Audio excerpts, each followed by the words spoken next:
மயிலாப்பூர் திருவிழாவை தான் இப்போது நாம் கண்டு கழித்துக் கொண்டிருக்கிறோம்.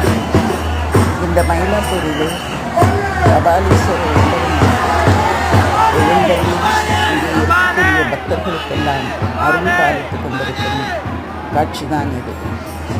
கபாலீஸ்வரர் கற்பகாம்பாள் உடன் உறைந்து இங்கே இருக்கக்கூடிய அத்தனை பக்தர்களுக்கும் அருளை காரி வழங்கிக் கொண்டிருக்கிறார். அம்பாளும் கற்பகம் என்று சொன்னாலே பள்ளித்தரும் ஆற்றல் கிடைத்தவர் என்பதும் அப்படி இந்த கோயில் வந்து வணங்கக்கூடிய பக்தர்களுக்கும் அருள் காரி வழங்கப்படுகிறது.